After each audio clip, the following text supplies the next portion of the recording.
Let's take a look at these tweets from yesterday that Kyle put up here, because this is the pretext for what we're going to be talking about today. He responded here and said he wanted nothing to do with this situation, but if he's dragged in, he's dragged in. Full breakdown of the Jimmy, Aaron, and TYT thing tomorrow. And of course, that's in reference to the fact that Jimmy Dore liked a tweet, which basically accused Kyle of staying silent on this issue when it comes to the TYT slandering of Aaron Mate. Kyle hadn't really explicitly waded in yet, and some people took notice of that, including Jimmy Dore and Aaron Mate.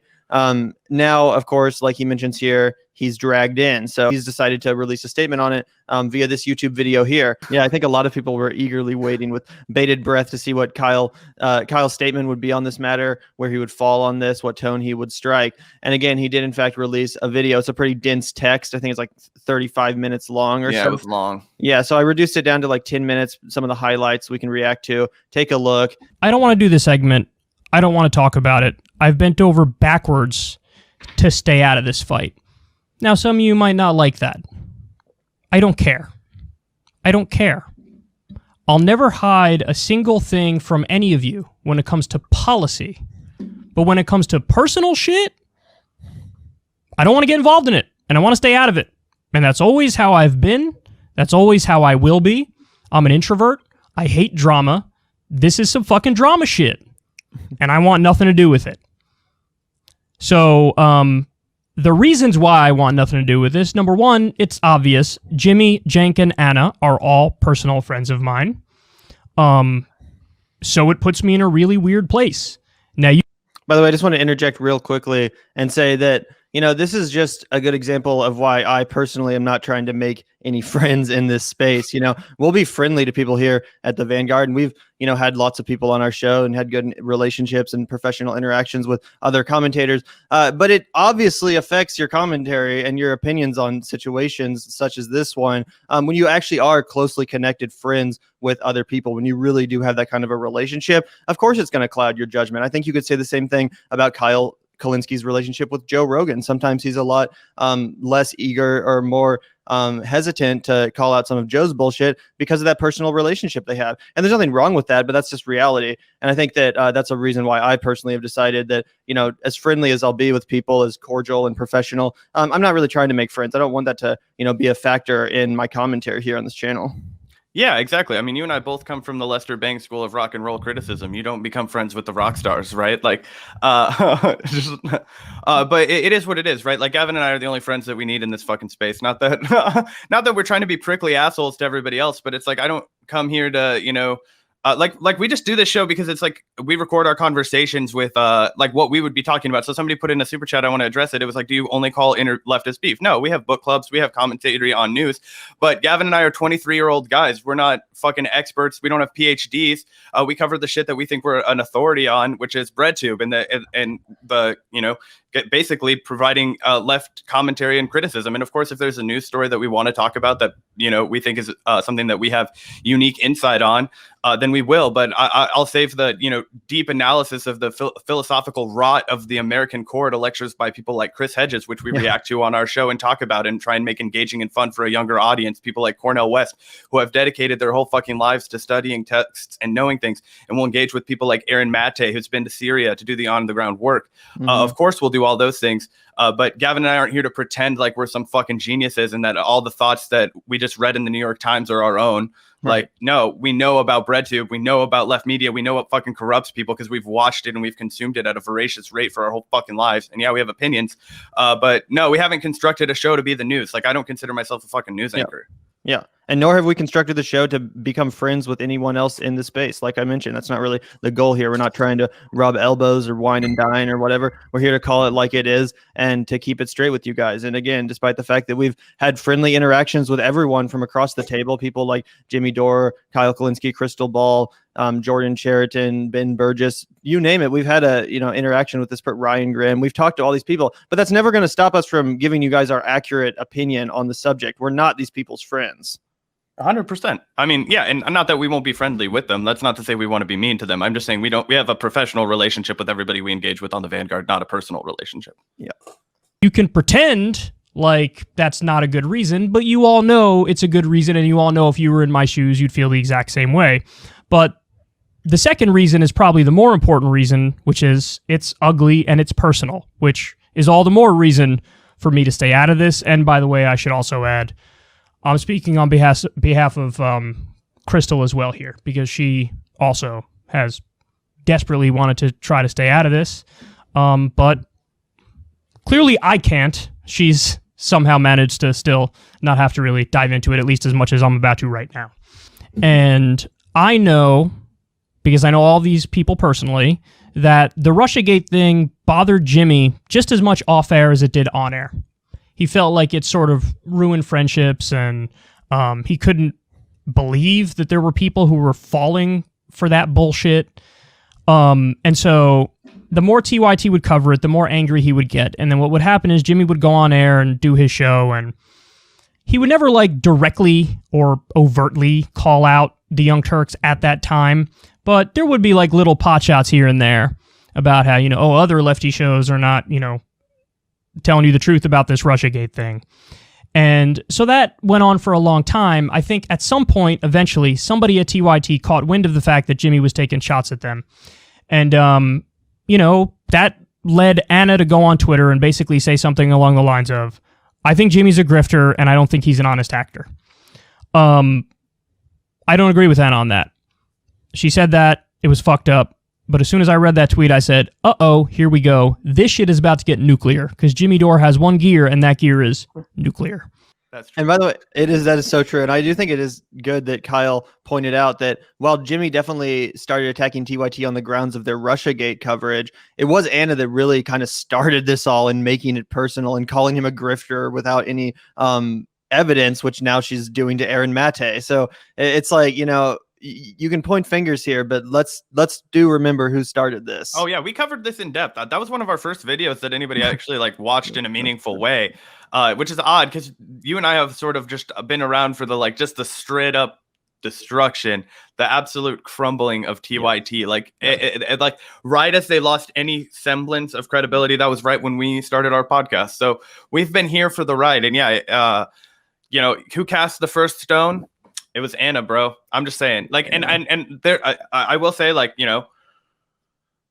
Jimmy came back nuclear, but as Kyle said, yeah, that's kind of like what you're gonna get, right? Well, they should have expected that from the beginning. Oh, yeah, exactly. Yeah. And I was exactly right. So Jimmy sort of went nuclear a little bit there. Now, it didn't really get irreparable until Force the Vote. That's when it became irreparable. Now, to this point... Also, just imagine an alternate universe where everyone had just admitted that Force the Vote was a good idea and had unified instead of going down the path that instead was chosen. I'm just saying, we'd be in a different place right now. Yeah, and I will say that the one thing about Kyle is that if you look at the policy, if you look at what he's covered, it's by the numbers. He's been correct on all this shit. Yeah. It wasn't like he Russiagated. He did, it wasn't like he did, he did, give a platform to Aaron's OPCW reporting. He didn't have Aaron on the show directly, but he talked about it multiple times. So, I will to be fair to Kyle, he's 100% right. His policy 100%. Has always remained by the numbers. This just comes to a matter of how do you deal with, personal relationships infecting professional conduct? Because this is my disagreement with Kyle in the way that he's kind of set all this up, is that it's all just personal drama. But what I think that the problem is that these people are engaged in personal relationships, but they don't understand what kind of power they have, right? Yeah. Imagine if our, and I know that people in media, they don't like being compared to people in politics, but, it's kind of the basket that we have because we're talking about politics constantly. It's a good way to compare them. No, they can't directly change policy, but they do have power. If you think that Crystal and Kyle and Jimmy and all these people couldn't have banded together to put 100,000 people on the White House lawn, you're fucking crazy. They could or to force the vote, which could have exactly. That's what unified. I mean. Yeah, that's what I mean. If had we unified, that's the kind of potential that's real, and that's the potential that we see, and that's the kind of people that's the kind of potential that their audience sees and is desperate for. And I think that the differences that keep us from doing those things, at times you could call them personal, but I think the bulk of them aren't personal.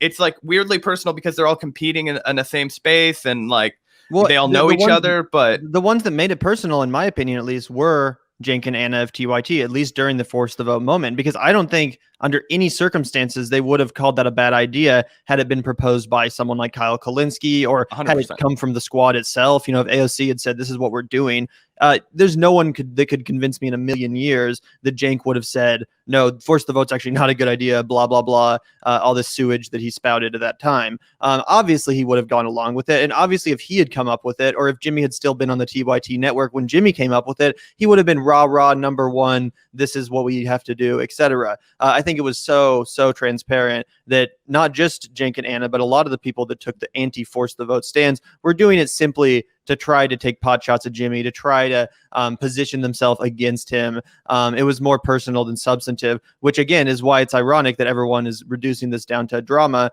when it's not really. It's actually about strategy. Yeah. Anyway, we can keep playing it. On the substance, I'm with Jimmy so far.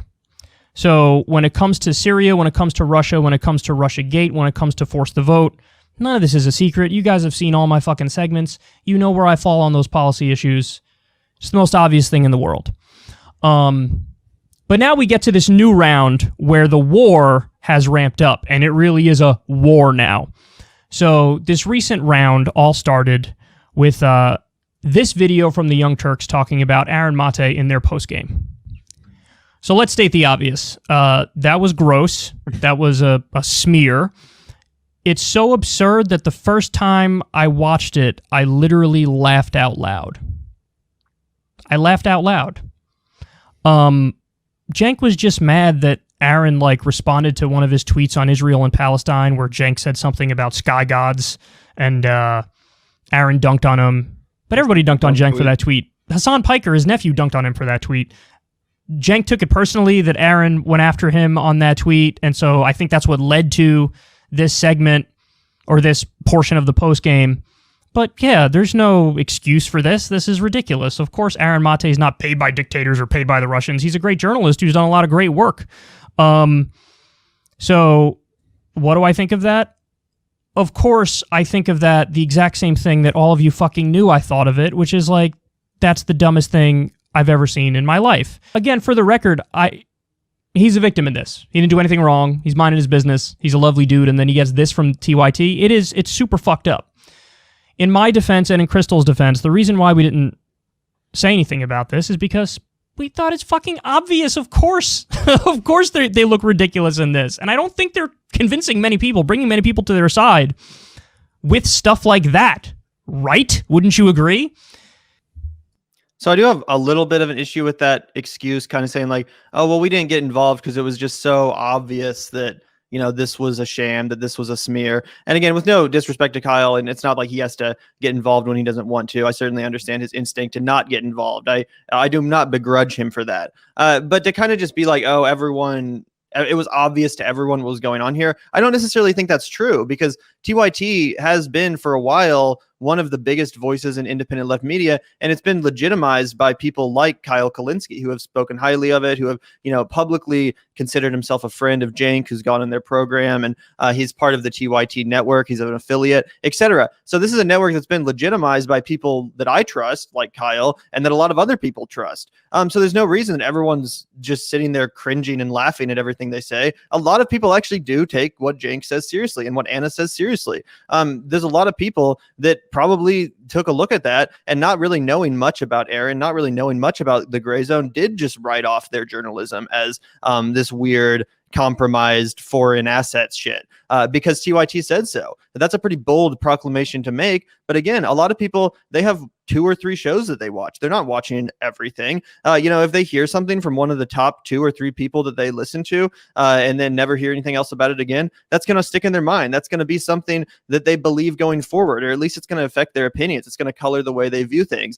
So no, I don't necessarily think it was obvious that that was a smear. Yeah, and I also think that it's I don't know. I feel like, there at some point, if I were in that position where it's a platform that I'd promoted as extensively and celebrated as extensively as Kyle has throughout his past, and we're still I would maybe and it's a part of exactly that I would be whoa, this organization that I'm a part of is doing some shit that I do not fucking agree with, kind of like how he did with his consistent follow-ups on Justice Democrats, right? Yeah. Like, he's no longer a part of Justice Democrats, but he constantly follows up and says, hey, I was really involved with it and I do not agree with their current strategy. And one of them like fucks up and says something ridiculous, like, you know, he's like, hey, that's not what we wanted, blah, blah, blah. So when TYT comes out and does a smear that he says is so obviously a smear and ridiculous, like, I personally would want to create some distance between myself and that organization, specifically because of the, you know, the Katzenberg money and all of the Russiagate and all of the slander and all the shit that he laid out that he's politically disagreed with them for. So I just feel like that's not drama. Those are specific policy disagreements. And that's why people don't trust this network TYT anymore, in the same way that none of us trust MSNBC anymore, or CNN anymore, or Fox News anymore, right? Exactly. After that happened, Jimmy and Aaron responded. Oh, makes perfect sense. They responded a number of times. Makes perfect sense. Aaron has gone on a number of outlets to respond. He wants to sort of clear his name. I don't blame him for that at all. The Young Turks then doubled down and brought on some idiot who parroted the State Department line on Syria. It was really sad to watch. It was like, what are you doing? Don't double down on this. You're so wrong. You're not even close to right. It was just sad to watch. But then there was another escalation. Reaction, as I was listening to that live, and by the way, I was with Crystal when it happened. Oh, sorry. So they just played and I cut this out, but they just played the clip of Jimmy reacting to Anna's message in which she accused him of workplace sexual harassment. And it was the kind of cringy clip where Jimmy, referred to it as inappropriate, etc. And then it cut to Max Blumenthal's hilariously relatable face as he kind of dumbfoundedly reacted to the situation. Anyway, so that's what Kyle's reacting to right now. Happened. We started cringing more and more the more Jimmy talked. And ultimately, my reaction was exactly like Max Blumenthal's. In that moment, we are all Max Blumenthal.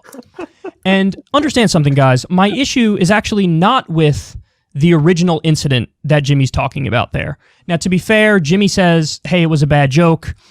Anna says it wasn't a bad joke. It was Jimmy commenting on me in a sexual way in front of my students. Her students were in the room at the time. Now, I wasn't there. I'll never know exactly what happened. I don't think Jimmy's a sex pest. I don't think he's a criminal. I don't think this is a #MeToo thing. But my issue with the thing we just saw is what he just said right there. Oh, she dresses inappropriate.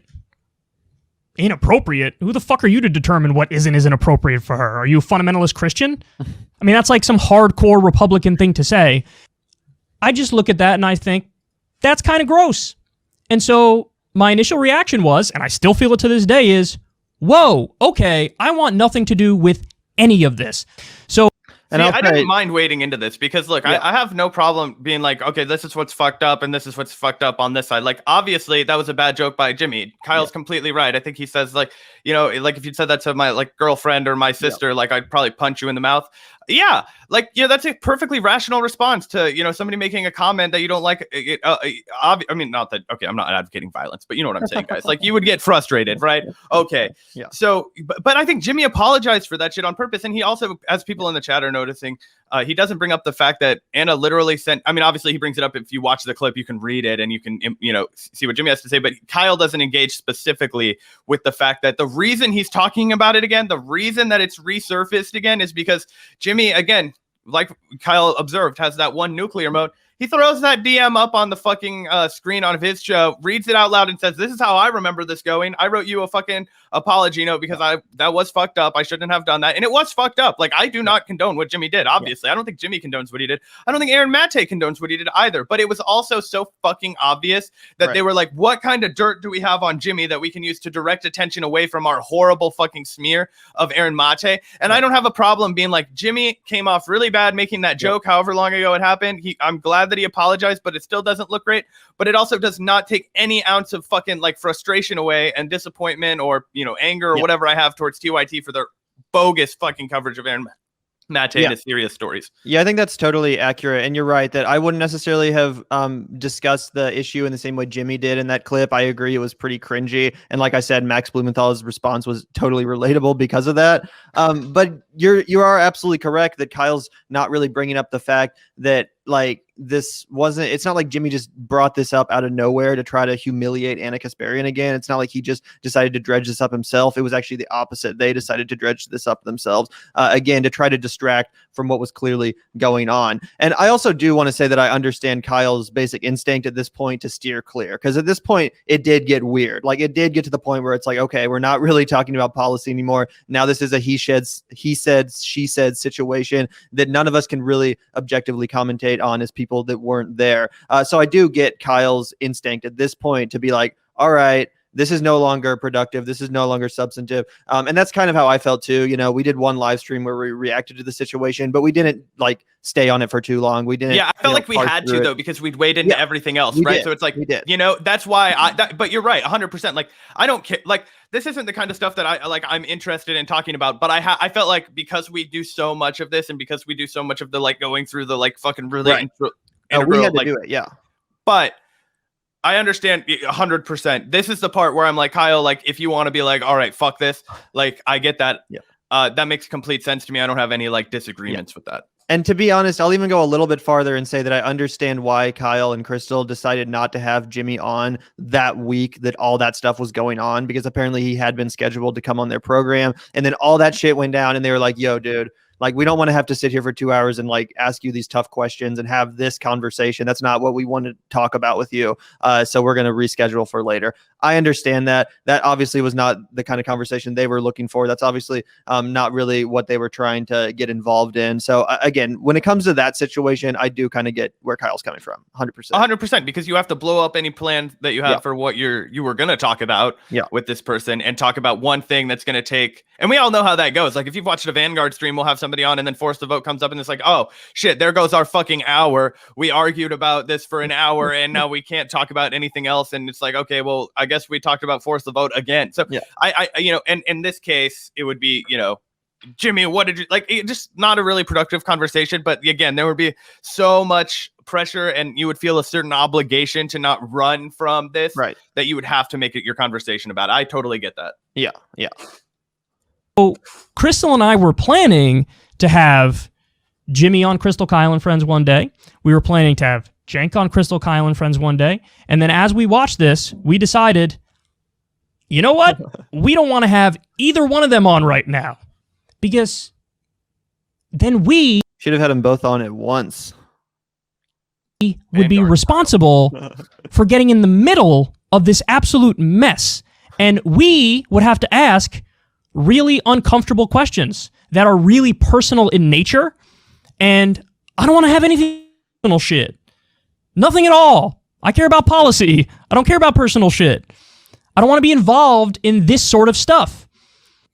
Here's where everybody's wrong. One more thing really quickly. One more thing before we let Kyle keep going. I think that the one thing that the left has to understand is that politics is personal, guys. Any time that you're coalition building, anytime that when you're sending people to Congress, as we've seen with the squad members, anytime you're doing anything with human beings, with community, especially in a democracy, right? This is all personal. We have to be comfortable talking about this shit. We can't pretend it doesn't exist. That's why Gavin and I refuse to change the fucking structure of our show. We think this shit's important. Like, you know, I think it's important to be able to say, like, let's talk about the shit that we're all thinking about as, you know, consumers of this kind of content. Let's air it out. Gavin and I aren't afraid to talk about shit. Like, you know what I mean? Like, we're all thinking about this. And in any kind of situation where you're organizing, where you're trying to coalition build, you're going to have conflict. You're going to have factionalization. You cannot avoid it. You cannot avoid it. Not talking about it is not avoiding it, guys. It's just putting everybody in different boxes so you have no fucking strategy on how to move forward. At least if you're talking and engaging, you're trying to envision a future. Right now, the left just has the Warren people who those aren't the left. Okay, fine. They were nominally at one point open to some of our ideas. Right. Then you have the Bernie Sanders people, and then you had the people who were Tulsi, or then you have the people who are fuck electoralism and all this kind of shit. We are all factionalized now. We have no strategy for moving forward. I think having a conversation is better than just sitting in our respective camps and talking about politics that we mostly agree on. Oh, 100%. No denying that. So, anyway. TYT accuses Jimmy of being a grifter and a right-winger. They're wrong on both of those things. It doesn't matter what you think of Jimmy, personally or otherwise. He's not a grifter. He believes every word he's saying. Guaranteed. I know Jimmy. That's a fact. He believes every single word he's saying. The idea he's a right-winger is also ludicrous. He's attacking Democrats from the left. He's attacking the left flank of the Democrats from the left. Now, you might not like that. You might think some of his attacks are unfair. You might think some of his attacks are misleading or whatever. We're not going to get into that now. I got 1,000 criticisms and 1,000 points of agreement. But he ain't a right-winger, and he ain't a grifter, okay? At the same time, Jimmy accuses TYT of being basically corrupt and being liars. I disagree. Let me break this down further. Pause right here. This is the one big point of disagreement that I have with Kyle right here, because it's such a massive fucking contradiction to what he's been saying constantly about the squad and kind of poo-pooing and demeaning everybody who have implied that the squad has been corrupted by Washington. He literally says corruption is when you start taking corporate money, and it's not corruption when the squad does it because they haven't taken any corporate money. Cenk did take corporate money, and guess what? His coverage fucking changed. What do you call that? Like, that is my massive point of disagreement with Kyle in this video. Oh, and obviously, you and I respect Kyle and all this shit. We're just disagreeing, but I massively disagree with him on here. This is our biggest breakaway. 100%. In the same way that we can say that TYT is in fact corrupt for taking corporate money. If Aaron Mate had taken $20 million from like the Syrian government or the Russian government or whatever, then that would also be an appearance of corruption. We would also have just as much of a right to come out here and say that that's the case. But conflating the two as if they're equal when one is the reality and one is a baseless smear, that's unacceptable. You know what I mean? One of them happened, one of them didn't. One of them is paid off, one of them's not. It's not the same. Yep. TYT took investment money from a guy by the name of Buddy Roemer. Buddy Roemer is a former Republican politician. Now, when they took that money, did they then turn around and on the show they started supporting Republican politicians and pushing Republican policies? No, they didn't, right? Because the whole point of the deal was, hey, we're only going to make a deal if you have zero editorial control over the show. Cenk would only make deals with people who would have no editorial control over the show. So that's exactly what happened with Buddy Roemer. He took money from a former Republican politician, and they didn't end up backing Republicans nonstop. Now, it goes deeper than that too, though, because he took money from Katzenberg. Did that make him change his opinions? No. I got news for you guys. If you've watched TYT for a long time, you'll know this. He's always had a lot of cringe opinions. Listen, the only criticism I have on that front is they made a lot of bad business decisions. So yeah, I'll just pause it right here before we let it in and actually agree with you, Bruce, here that this is a pretty weak understanding seemingly of corruption, surprisingly from someone who has pretty accurately diagnosed the issues with corruption in our campaign finance system, as you alluded to, Zach. I think it's pretty naive to just be like, oh, well, because they didn't obviously, change their tune in the most immediate and straightforward way, they didn't change their tune at all. Have you not been paying attention to TYT? As a longtime listener of TYT from back in the day, I remember when their show was a hell of a lot more edgy. It had a hell of a lot more personality. It was a hell of a lot more left-wing and radical. They didn't just react to fucking Meghan McCain clips all day. It actually stood for something. It actually felt like they were trying to build a leftist insurgent movement. These were real defining principles of the show that completely evaporated, from what I can tell at least, around the same time they took that infusion of corporate money. And of course, Kyle recently, commented on the Andrew Yang situation. Someone that similarly had a lot of personality, was kind of edgy, actually stood for something. And as soon as he cozied up to these establishment, funds, these think tanks, strategists, etc., that all evaporated. He became a normie, centristy kind of Democrat. So I don't understand how this logic doesn't apply to a progressive media company, that actually was very relevant at one time and has now squandered that. It's such a straightforward analysis. And again, despite the fact that Cenk has always had cringe takes, and despite the fact that they didn't immediately start simping for Republicans because Buddy Roemer, also invested in them, that's not proof that their values didn't change. Like I said, the show has clearly gone through an evolution over the last 2, 3, 4 years, and that's been an evolution for the worse, not for the better. Kyle does go on to acknowledge that a little bit here coming up, but I just think it bears repeating that this is not just like nothing. The fact that this happened to TYT, the fact that they accepted that money, cozied up with the establishment, tried to go mainstream, that clearly affected their values, and it clearly affected their coverage of things like Syria and their willingness to engage in McCarthyite tactics, smearing their political opponents, which is something that absolutely should be called out, not just because it's wrong, but because it's an example of what money does to your values, of how it corrupts them.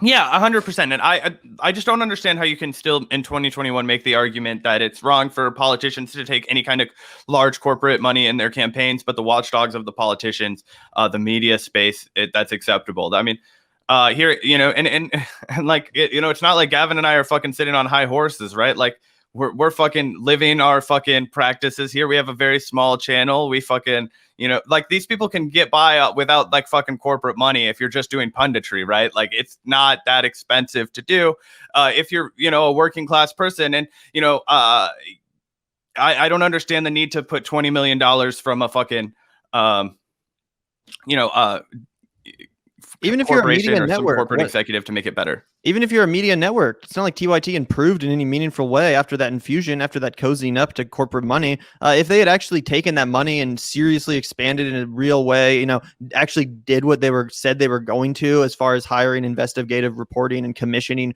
real investigative journalism, I might be a little bit more forgiving. I might say, you know, maybe they should have taken that money to help expand their reach. But seemingly the show got worse after that money. The amount of programs they had got pared down.